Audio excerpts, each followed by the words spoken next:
இன்றைய நாள் ஏப்ரல் மாதம் 10ஆம் திகதி நள்ளிரவு 12 மணி தாண்டிவிட்டது. சில மணி நேரங்களுக்கு முன்பதாக ஏப்ரல் மாதம் 9ஆம் திகதி சவுதி அரேபியாவினுடைய ரியாத் கிழக்கு மாகாணம் அதேபோல யன்பு ஆகிய பகுதிகளில் ஈரான் மூலம் மேற்கொள்ளப்பட்ட தாக்குதலினால் சவுதி அரேபியாவினுடைய எரிசக்தி கட்டமைப்புகள் சேதமடைந்திருப்பதாக சவுதி அரேபியாவினுடைய எரிசக்தி அமைச்சகம் தெரிவித்திருக்கிறது. அதேபோல சவுதி அரேபியாவினுடைய உத்தியோகபூர்வ செய்தி நிறுவனமான எஸ்பிஏவும் இந்த தகவலை உறுதிப்படுத்தியிருக்கிறது. அத்தோடு இந்த தாக்குதலின் மூலமாக ஒருவர் உயிரிழந்திருப்பதாகவும் 7 பேர் அளவில் காயமடைந்திருப்பதாகவும் தகவல்கள் வெளியாகி இருக்கிறது. இந்த தாக்குதல் என்பது குறிப்பாக சவுதி அரேபியாவினுடைய எண்ணெய் மற்றும் எரிசக்தி உற்பத்தி மற்றும் சுத்திகரிப்பு விநியோக நிலையங்களை இலக்கு வைத்து நடத்தப்பட்டிருப்பதாகவும் சொல்லப்பட்டிருக்கிறது.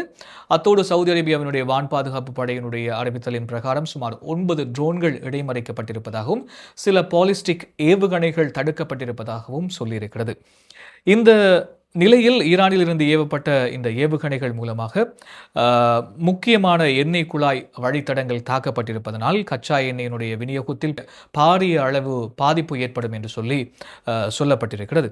இந்த நிலைமையில் பாதுகாப்பு நிலைமையினை கருத்தில் கொண்டு இந்த தொழிற்சாலைகளுடைய செயற்பாடுகள் தற்பொழுது தற்காலிகமாக நிறுத்தி வைக்கப்பட்டிருப்பதாகவும் சொல்லியிருக்கிறார். இந்த தாக்குதலின் மூலமாக கச்சா எண்ணெயினுடைய விலை அதிகரிக்கக்கூடிய வாய்ப்புகள் இருப்பதாக இப்பொழுதுதான் சில நாட்களுக்கு முன்னால் இந்த போர் நிறுத்தம் என்று அறிவிக்கப்பட்டதற்கு பிற்பாடு கணிசமான அளவு 8-10% அளவிலே கச்சா எண்ணெயினுடைய விலை குறைவடைந்ததை நாங்கள் அவதானிக்கக்கூடியதாக இருந்தது. எனவே இந்த தாக்குதலின் மூலமாக இன்னும் சில அளவுகள் அதிகரிக்கலாம், விலையினுடைய அதிகரிப்பு ஏற்படலாம் என்று சொல்லப்பட்டிருக்கிறது.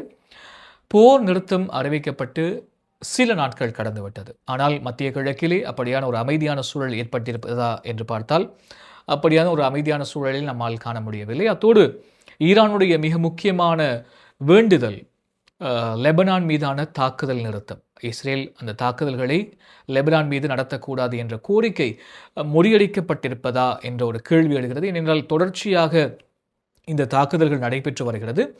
தற்பொழுது சில மணி நேரங்களுக்கு முன்னால் நெதன்யாகு கூட சொல்லியிருந்தார் இந்த தாக்குதல்கள் தொடர்பான ஒரு பேச்சுவார்த்தை நடத்தப்பட போவதாக. எனவே போர் நிறுத்தம் என்ற சாயல் இருந்தாலும், அதாவது நெருப்பு அணைந்து புகை வெளிப்படுவதைப் போல இன்னும் இந்த போர் நிறுத்தம் என்ற நிலைமை ஏற்பட்டிருந்தாலும் தாக்குதல்கள் வீரியங்கள் குறைந்த பாடில்லை என்ற விஷயத்தை நாங்கள் பார்க்கக்கூடியதாக இருக்கிறது. எனவே நிலைமை எப்படி மாறப்போகிறது என்பதை இறைவனுக்கு அடுத்தபடியாக ஒவ்வொரு நாட்டினுடைய தலைவர்கள் தீர்மானிக்க வேண்டிய சூழ்நிலை காணப்படுகிறது. இன்ஷா அல்லாஹ் பார்ப்போம்.